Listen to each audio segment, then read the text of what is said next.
E aí, tá gostando dos relatos? Então o que você acha de deixar um like aí no vídeo, hein? Gosta dos relatos? Deixa o seu like, mesmo que seja nos cortes.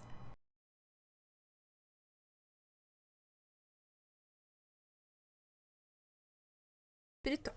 Olá, Ana e Assombrados, espero que todos estejam bem. Sou muito fã do canal. Beijos a todos. Muito obrigada. Te agradeço por sempre ser minha companhia nos afazeres de casa. É nóis. Vou começar esse enredo explicando como foi a minha vida antes dos fatos principais acontecerem, para que entendam melhor. Qualquer nome já vai estar trocado. Era meados de 2009. Eu estava na 5ª série. Minha mãe, aos 49 anos, havia se matriculado comigo na mesma turma. Tinha o sonho de terminar os estudos.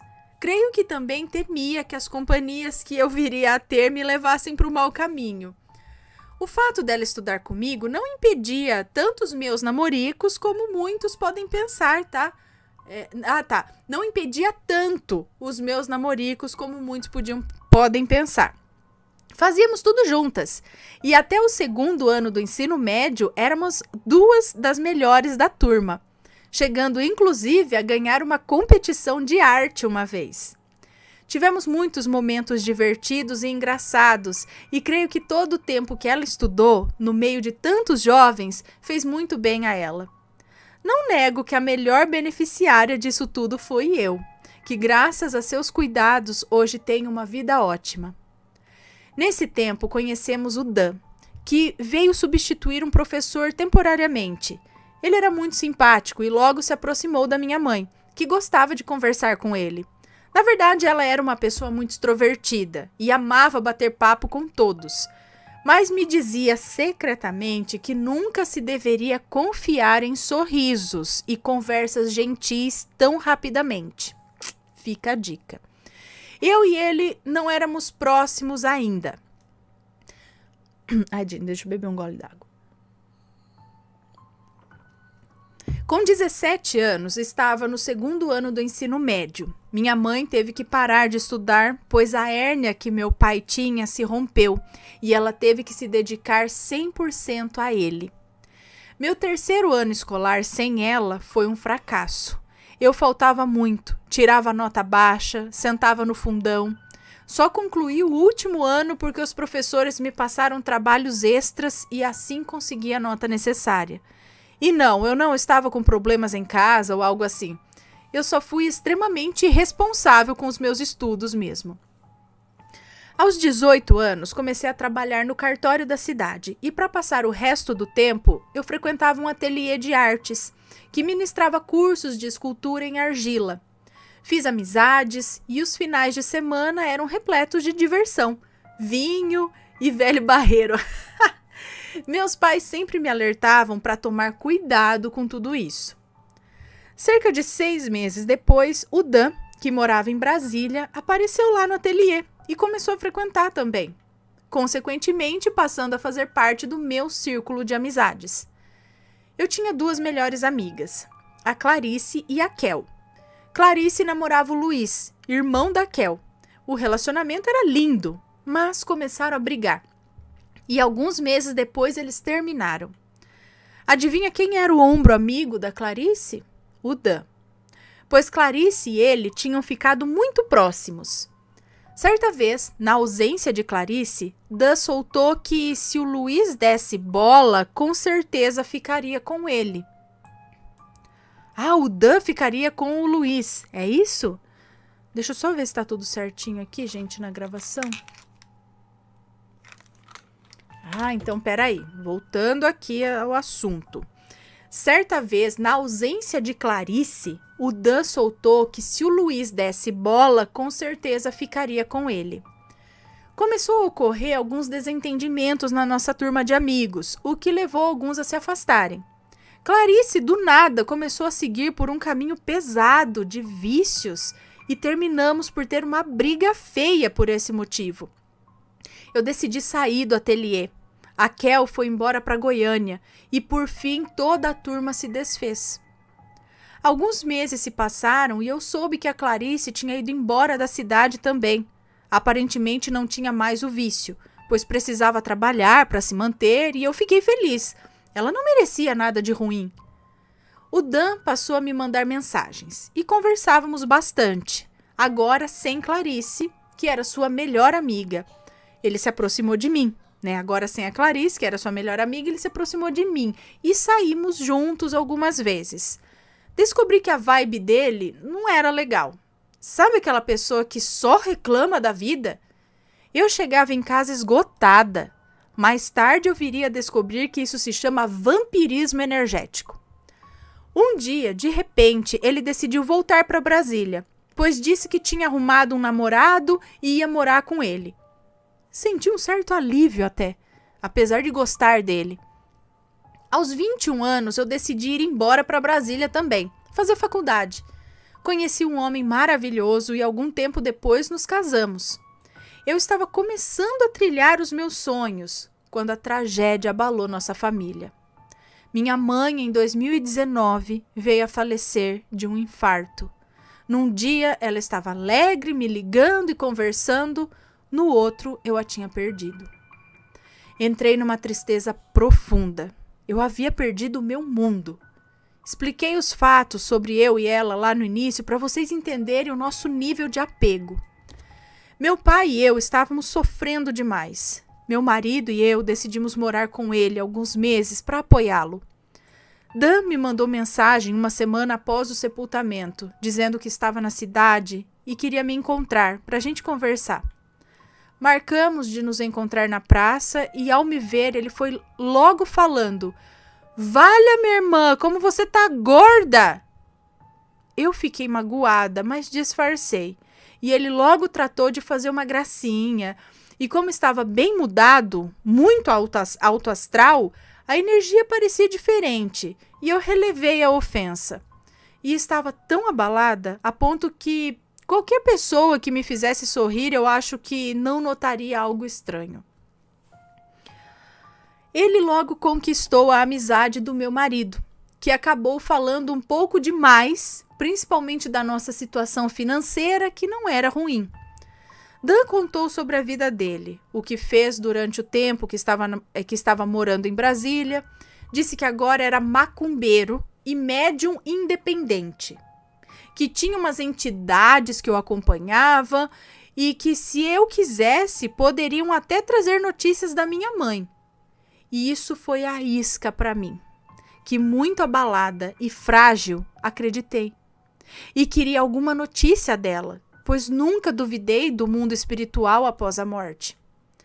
Quando findou o tempo que ficaríamos com meu pai, voltamos para Brasília e o Dan pegou carona conosco.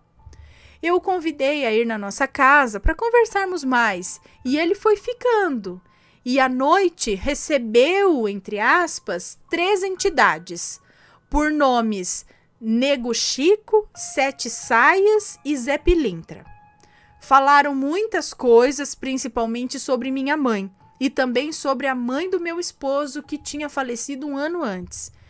Isso foi um consolo para nós. O que não imaginávamos era que ele estava apenas fingindo tudo isso, atuando em sua peça macabra. Nós, nessa época, não tínhamos quase nada de conhecimento espiritual. Só acreditávamos que espíritos podiam se comunicar com os vivos, que existiam entidades e magia e outras poucas coisas. A falta de conhecimento foi nossa perdição. Ele foi se tornando cada vez mais parte da nossa vida, trazendo supostos recados das nossas mães, um falso acalento para nossos corações tristes e oferecendo toda a sua amizade sincera. E seu alto astral contagiante. Dizia que éramos irmãos que ele nunca teve. Tudo que ele pedia a gente dava. O víamos como um anjo ali, sem nem imaginar que ele era um demônio disfarçado. Bom, detalhe. Eu e meu marido não tínhamos costume de cozinhar em casa. Preferíamos pedir comida. Mas o Dan fazia questão de cozinhar sempre quando estava lá, dizendo: eu preparei com todo carinho, especialmente para vocês. A gente tinha que pedir comida para ele, pois o mesmo dizia que não gostava da própria comida e não conseguia comer. Morávamos num loft, pois não precisávamos de mais do que isso, né? Um loft estava de bom tamanho para nós. E toda semana ele chegava a passar uns 3 dias conosco, dormindo no sofá. Dizia estar cuidando da gente. Claro que a insistente presença nos incomodava, tirava nossa privacidade. Mas eu não sei por que diabos não éramos diretos com ele sobre isso. Ele meio que se tornou o nosso mentor espiritual. Dizia que era feito no santo, que tinha certos dons, e começou a falar que tinha gente nos invejando, que estavam mandando trabalhos para nós e precisávamos nos proteger. Perguntávamos quem era, e ele dizia que os espíritos não falavam nomes. Hoje eu sei que isso não é verdade, que espíritos são bem diretos, sim. E que era para a gente confiar nele. Pois ele resolveria, que só precisávamos dar certa quantia em dinheiro a ele, que era para ele fazer esses trabalhos. Todo mês tinha um trabalho. 400, 1.000, 1.200, 2.000 reais, os quais nem fotos ele mandava. Não sabíamos como nada disso funcionava e ele também não explicava. E quando íamos questionar alguma coisa, ele dizia que a gente não confiava nele e que ele iria embora, que as nossas mães estavam decepcionadas conosco por não confiarmos nele.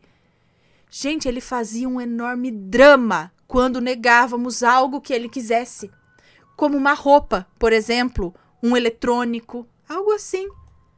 E como boas ovelhinhas a gente cala, né? E como boas ovelhinhas, a gente nos calávamos nos dramas dele, é isso? E ele também tinha a mania de pegar o que quisesse das nossas coisas, perfumes, roupas e por aí vai. E ai da gente se reclamasse. Gente, olha que nível que chega, né? Bom, com o tempo começaram as humilhações. Nas nossas conversas, dizia que eu estava horrível, que se eu não emagrecesse, o meu marido ia me largar, pois ele era bonito e magro e não ia querer uma gorda do lado, entre outras coisas humilhantes. Meu marido, dessa parte, nada sabia. Eu pesava 52 quilos em 2018. Quando reencontrei com o Dan em 2019, eu tinha engordado 5 quilos. Só? E ele tá chamando de gordo? 52 quilos, filho. Nossa, se ele olhasse pra mim, então ele ia falar, meu Deus, eu não consigo passar nem nessa porta perto dela. Gente, alguns meses depois da morte da minha mãe, eu estava pesando 77 quilos, ou seja, eu engordei 25 quilos. Bom, 77 ainda tá bom. Bom, sei lá, de repente ela é pequenininha, mas... Bom, dane-se, né? Não pode falar que não é proibido.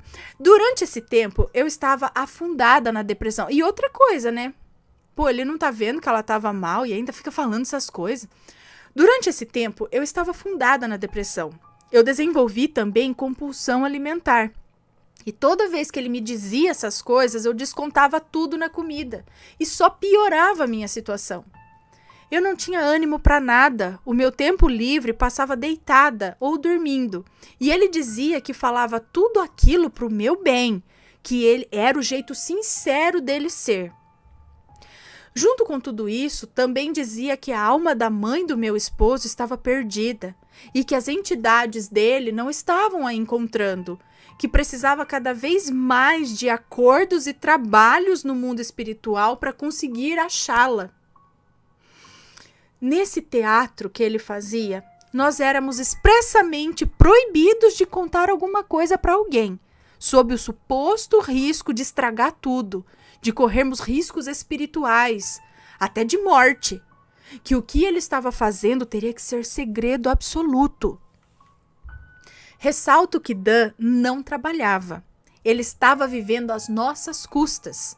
Passava muito tempo sozinho lá em casa enquanto a gente trabalhava. Aos poucos foi colocando na nossa cabeça que não deveríamos confiar em ninguém, principalmente nos meus cunhados, que tentaram uma vez nos alertar. Porque assim, quem tá de fora consegue perceber, fala, quem que é esse chupim que tá enfiado na casa de um casal, né, gente?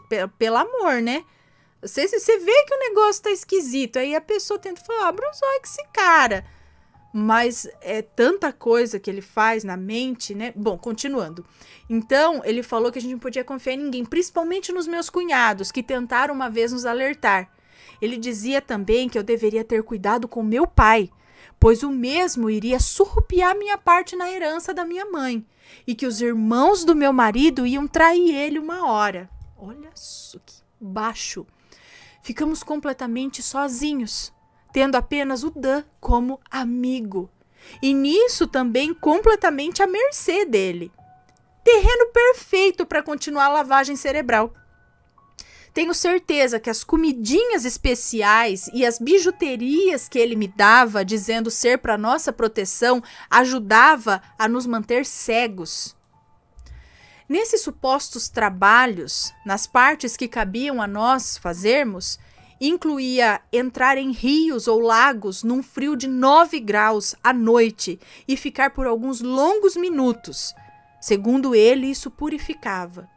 Tínhamos que ir ao cemitério à noite, um por vez, e também ficar sem comer por horas. Eu não sei como que a gente não ficou doente, ou como ou fui pega por algum marginal nessas idas ao cemitério sozinha à noite. E tudo isso sob fortes ameaças sempre. Quando eu tinha que fazer algo, o alvo da ameaça era o meu pai ou meu marido. E quando era ele, o alvo era eu ou os irmãos dele. O apelo emocional, usando as nossas mães, continuava. Trazia recados que nunca existiram e dizia fazer trabalhos, e assim foi uns 10 mil reais. Depois começou com um drama dizendo que precisava pagar supostas dívidas espirituais que tinha, e se a gente não ajudasse a pagar, consequências sobrariam para nós, que tinha muitos inimigos espirituais e ele poderia morrer, ou eu, ou meu marido. Um dia chegou a dizer que ele estava sustentando meu pai espiritualmente, pois se ele parasse de fazer os tais trabalhos, o meu pai ia se suicidar. E eu, idiota, acreditava. Ele dizia ter muitos filhos de santo, mas o engraçado é que nunca vimos nenhum. E quando tentávamos falar mais sobre isso, ele dizia que era melhor que não tivéssemos contato com os tais, por N razões. Ele sempre tinha um argumento convincente, uma resposta na ponta da língua. Sempre era o certo em tudo e só ele tinha razão. A chantagem emocional incluía ele dizendo que era nosso melhor amigo e que ninguém faria por nós o que ele fazia e que seríamos nada sem ele. Um belo dia, resolveu nos levar a um terreiro de um conhecido dele e, como sempre, a ordem foi não falar nada de tudo o que acontecia. Uma entidade nos chamou para conversar, mas o Dan permanecia colado na gente. Eu creio que temendo algo ser falado. Uns 30 minutos depois, disse que já era hora de voltar. O pai de santo, já desincorporado, se despediu da gente e ofereceu seu número de telefone caso precisássemos. Peguei o número dele sob um olhar furioso do Dan, que na volta para casa foi o caminho todo reclamando da gira, que o pai de santo era um idiota e várias outras coisas. A nossa vida só piorava. Começamos a ter muitas dívidas e meu marido e eu fomos demitidos quase que ao mesmo tempo. Dan, ao saber disso, fingiu tristeza e disse que ia aproveitar o momento para nos dar uma notícia. Disse que tinha feito um acordo com algumas entidades e teria que realizar um último trabalho para nos manter seguros. E o preço também seria sair das nossas vidas para sempre. Eu lembro que eu chorei esse dia, gente, pois a dependência emocional da amizade dele era enorme. O pior de tudo era que não desconfiávamos de nada. Disse que esse trabalho custaria R$ 2.600 e teria que ser feito aquela semana, obrigatoriamente, pois tinha combinado um prazo com as tais entidades. E lá fomos nós, vender o nosso notebook que eu usava para estudar. Passamos o dinheiro para ele e eu tive que trancar o curso por um tempo. Recebemos a notícia que tínhamos ganho um processo. 17 mil reais ia cair na conta dali 2 semanas. E caímos na besteira de comentar isso com o Dan. Não demorou muito. Ele veio com um papo de que encontrou a alma da falecida mãe do meu marido, dizendo que estava presa num leilão espiritual, a qual só ele... Gente do céu! Ela estava presa num leilão espiritual, o qual só ele tinha acesso por meio de projeção astral, e que ele precisaria de 15 mil reais para realizar todo o trabalho, pois iria pedir mais um tempo no acordo de sumir das nossas vidas. Especialmente para isso. E que comprando a alma, ela poderia escolher um copo, e que comprando a alma dela, ela poderia escolher um corpo para reencarnar. E que o ideal seria eu e meu marido começarmos a tentar engravidar para quem sabe ela vir no nosso filho. Gente do céu, agora eu tô entendendo porque Jesus falou, não foi Jesus que falou, o meu povo se perde por falta de conhecimento? Olha só, não tô falando mal do casal aqui não, eles foram vítimas emocionais, espirituais, financeiro. Meu marido ficou eufórico e acreditou no papo da alma comprada. Sim, eu sei que somos 2 burros ingênuos. Não é, vocês estavam meio mascarados por várias coisas. Bom, continuando. E tivemos uma briga enorme nesse dia. Eu não queria ser mãe e ele queria, por tudo, ter a mãe dele de volta. Eu também queria a minha de volta, mas sabemos que essas coisas não são possíveis. Coincidiu que na semana que estávamos, na semana que a gente estava ali, as minhas microdoses de ayahuasca chegaram e começamos a tomar. O Dan não sabia disso, pois fizemos isso escondido. Meu marido tinha visto no Instagram que essas microdoses eram boas para clarear a mente e tratar depressão. E o Dan não permitia que eu procurasse um psicólogo. Havia nos ameaçado caso procurássemos um. Dizia que não era necessário e que ia bagunçar a minha mente. E as ameaças eram voltadas sempre para as pessoas que eu mais amo. Nem sempre era diretamente para mim. Havíamos nos afastado dos nossos amigos por alerta do Dan. Estávamos sozinhos. Comecei a tomar as gotas recomendadas e passei a ter sonhos estranhos e sensações esquisitas, como se algo estivesse errado. Dan toda semana estava na nossa casa, mas nessa em específico ele precisou fazer uma viagem e ia voltar só no dia do meu aniversário. Pediu que eu não encomendasse bolo, pois ele mesmo iria fazer. Meu marido aceitou pagar os 15 mil pela alma da mãe, mesmo sob os meus protestos, e combinou que entregaria assim que caísse o dinheiro. Meu aniversário chegou e ele fez o bolo. E na hora de cortar o bolo, algo me disse para oferecer o primeiro pedaço a ele. E assim eu fiz. A reação que ele teve foi um misto de raiva com expectativa quebrada. Mais tarde aconteceu o fato mais estranho até ali. Durante a incorporação com uma das entidades que ele dizia ter, a tal, diante de um questionamento que eu havia pedido para explicar mais uma vez, no meio da frase soltou um: "Mas véi, não é bem assim." Uma gíria.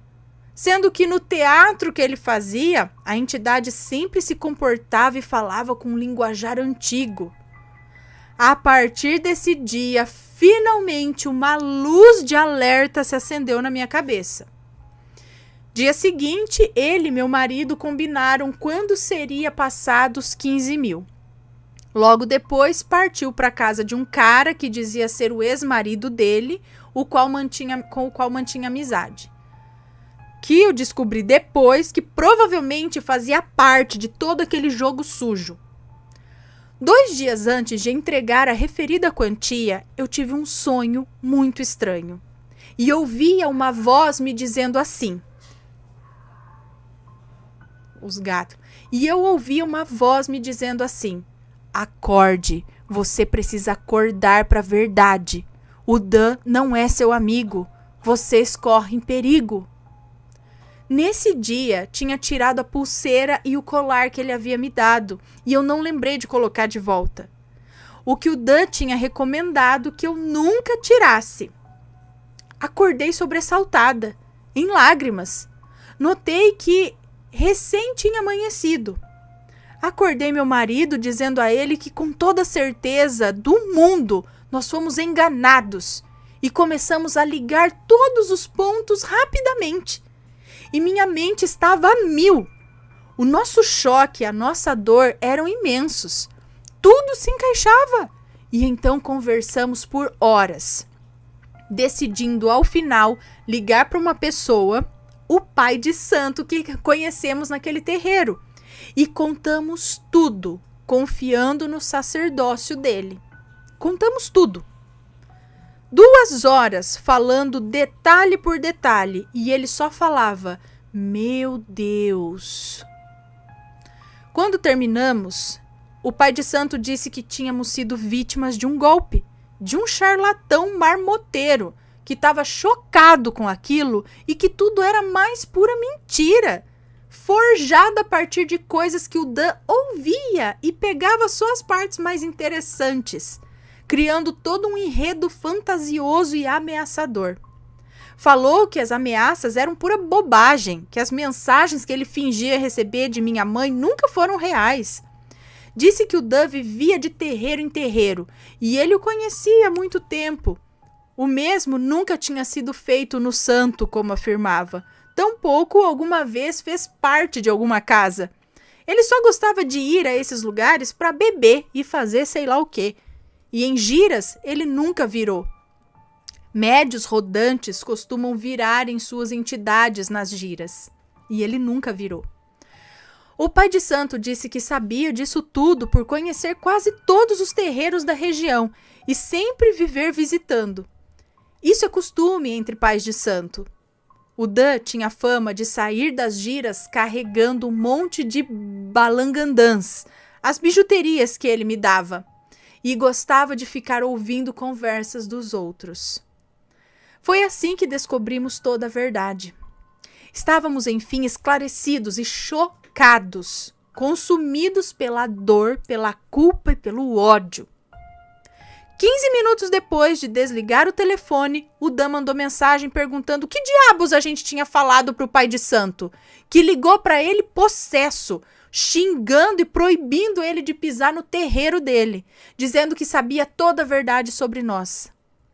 E nós falamos um monte para ele, e o cara de pau ainda teve a coragem de tentar se defender e veio com chantagem emocional. Ah, mas aí já era tarde para qualquer tentativa dele. Chegamos a fazer um boletim de ocorrência que nunca deu em nada. Choramos horrores naquele dia. Estávamos arrasados. Mas pelo menos não pagamos os 15 mil reais e nem eu tinha engravidado. 1 ano sob o poder daquele psicopata e enfim estávamos livres, apesar de ter perdido muito dinheiro e a saúde mental. Com o tempo, passamos a frequentar o terreiro desse pai de santo. Nos tornamos filhos da casa, só que percebíamos coisas estranhas. Ao invés de depender só de explicação e conhecimento passado dentro do terreiro, passamos a estudar por fora também. Livros espíritas, livros de bruxaria, de tudo quanto é tipo, ver vídeos de doutrina e fomos nos dando conta de algumas coisas erradas. Primeiro, uma casa de santo que se preze não faz amarração amorosa, nem trabalhos de destruição, e esse terreiro fazia tudo isso. O pai de santo ganhava dinheiro assim, pois não trabalhava. E outra que a maioria dos médiuns desincorporavam. Outra coisa que acontecia lá, a maioria dos médiuns desincorporavam bêbados. Sendo que uma das coisas que eu descobri é que isso, numa incorporação de verdade, não aconteceria. Por exemplo, quando eles estão incorporados, eles podem beber 3 litros de cachaça. Quando eles desincorporam, eles estão normais, eles não estão bêbados. Porque quem consumiu aquilo lá foi o santo, digamos assim. E então, se ele bebeu durante a gira, a hora que desincorpora, tá bêbado, quem bebeu foi ele mesmo, não foi quem estava incorporado. Então, talvez ele não estivesse incorporado. Outra coisa, detalhe, né? Outro detalhe é que mesmo pagando a mensalidade para ajudar a casa, nada mudava. E o lugar estava caindo aos pedaços. Uma irmã que era mais próxima do sacerdote me disse, no momento de chateação com ele, que o mesmo estava usando o dinheiro da contribuição para beber cachaça. Fui aprendendo por fora o que é marmota, charlatanismo, como trabalhos de magia funcionam, o que é feitura, assentamento, jogo de búzios, função dos cargos, diversos trabalhos, a forma que uma entidade se comporta, como um obsessor age e consegue se disfarçar, como saber se uma entidade está em terra ou não, como se proteger, dentre muitas outras coisas. O canal Assombrado, que passei a acompanhar e ver os relatos, nos ensinou muitas coisas também. Digo que foi essencial em nossa jornada de conhecimento. Ficamos pouco tempo nesse terreiro, pois tudo que vimos lá foi contra os nossos princípios. Aí que tá, gente. Faça como eles. Peguem conhecimento geral, sabe? Para vocês conseguirem identificar. Fala, esse daqui não sei não, porque se a gente ficar dependente do que falam pra gente, a gente, né? Vale pra vida também. Ainda bem que não gastamos muito, só R$1.000 para fazer 2 assentamentos de Exu no terreiro, acredito, né? A base do assentamento é feita com uma argila especial dentro de um alguidar e a cor dela, quando seca, lembra cimento meio esbranquiçado, que se olhar direitinho dá para perceber a diferença. Também quebra fácil, é um torrão de barro duro, mas não tanto. Nesse barro preparado com fundamentos, é colocado algo da pessoa dentro, preferencialmente uma peça de ouro e uma de prata, ou pó desses. Eu tinha uma pulseirinha de ouro e meu marido um pingente, e nossas alianças de namoro de prata, e deixamos com o pai de santo para esse propósito. Isso seria feito sem a nossa presença. Ele apenas mandou foto de tudo, inclusive um vídeo colocando as joias dentro. Depois eu vim a saber que assentamento não se faz sem a presença do médium. Nesse outro terreiro, do médium ou da pessoa, né, no caso deles ali, dos dois. Nesse outro terreiro, fomos recebidos bem. Tanto o anterior como esse atual pai de santo puxava nosso saco. E estranhávamos isso. Depois descobrimos que era porque de todos os filhos, nós éramos os que mais contribuíam financeiramente para o terreiro. Mesmo às vezes nem podendo, pois apesar de falhos, ainda estávamos bem, comparados aos outros filhos. Tanto no anterior como nesse, o pai de santo e a Eked tentava por tudo chamar as nossas entidades, mas não dava certo. Só irradiava, mas elas não desciam. Nunca desceram. Nesse novo lugar, parecia tudo certo. Até o pai de santo começar a desincorporar bêbado e xingar muito, supostamente incorporado, se arrastando de bêbado no chão. Sem falar que virava noites, supostamente incorporado e à base de muita cachaça. Algum tempo depois, ele foi acusado de assédio e saímos do terreiro. Fomos para outro terreiro. E numa gira de malandro, vi o cigarrinho da erva rodar solto. Todo mundo fumando, como se fosse a coisa mais normal dentro de um terreiro de espiritualidade. O que é um absurdo acontecer, pois a folha da dita é sim usada em alguns assentamentos, mas não fumada, da forma que estava acontecendo. Ou seja, era apenas médiuns se deixando levar pelos seus próprios desejos. Levamos os assentamentos para casa. E por incrível que pareça, num dia estava lendo um artigo sobre alguns pais de santo que colocam cimento nos assentamentos para travar a vida do filho, e sendo gata escaldada, eu quis conferir o meu. Sim, gente, era cimento. E entendi o motivo da nossa vida não ter andado nada naqueles tempos, pois também havíamos perdido nosso carro e acumulado dívidas enormes, e o emprego que estávamos mal dava para pagar as contas. Falei para o meu marido e o dele era do mesmo jeito, cimento puro. Decidimos quebrar para ter certeza e não quebrava de jeito nenhum. Precisamos pegar um martelo e bater com força, e quando quebrou, nossas peças de ouro e prata não estavam lá. Fomos roubados mais uma vez. O pai de santo filmou tudo para a gente confiar e no final, com o cimento ainda mole, tirou e refez de novo. Ou será que foi o segundo pai de santo que quebrou o barro, tirou as joias e colocou cimento no lugar? Poderia também ter sido a mãe de santo do terceiro terreiro, mas nunca saberemos. A revolta bateu. Pensamos em ir na polícia, mas de nada ia adiantar, pois não tínhamos provas de nada. Os vídeos não eram provas e nem sabíamos com certeza quem teria feito aquilo. Decidimos nunca mais procurar terreiros e aprender o máximo de tudo sozinhos. Buscar conhecimento, jamais depender novamente de ninguém. E foi a melhor coisa que fizemos. Mas uma pergunta começou a nos incomodar. E era sobre Deus. Por que nunca o procuramos de coração? Por que buscávamos paz onde diziam o nome dele, mas não praticava nenhum ensinamento? Por que procurávamos paz onde diziam o nome de Deus, mas não praticavam nenhum ensinamento de Deus? Por que buscávamos solução de problemas em lugares que só iam nos trazer mais problemas?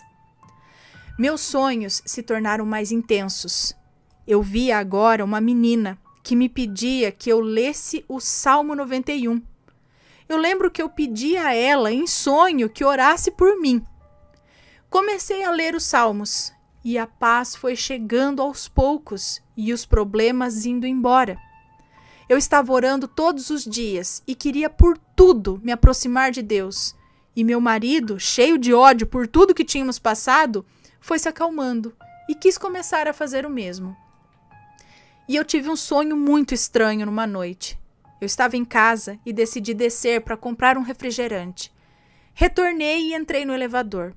Quando a porta estava quase fechando, uma mão segurou. E era minha mãe, só que diferente. Os cabelos totalmente negros e mamãe era loira. Essa pessoa entrou no elevador e chocada eu falei, mãe? E ela me olhou com um olhar frio. E nesse momento o elevador parou. Ela saiu, mas olhou para trás com os olhos totalmente negros, pura escuridão. E eu comecei a repreender e chamar o nome de Deus no meu sonho e falar numa língua estranha e a coisa sumiu. Acordei apavorada, obviamente, mas soube que Deus estava comigo. Ficamos sob o controle do Dan, do início ao fim de 2019, 2020 e 2021 foi o tempo que passamos nos outros 3 terreiros citados. Faz 10 meses que passamos a buscar a Deus em nosso lar. Não temos religião e nem queremos. Sinto cada dia mais que apenas precisamos de fé. Com meu pai nunca aconteceu nada. Ele está saudável e até começou um novo relacionamento nesse ano. Com os meus cunhados, nunca tivemos nenhum problema. Eu me curei parcialmente da depressão e da compulsão e estou num processo de emagrecimento saudável. Meu marido está bem, positivo, sem rancor e nem ódio e cheio de fé.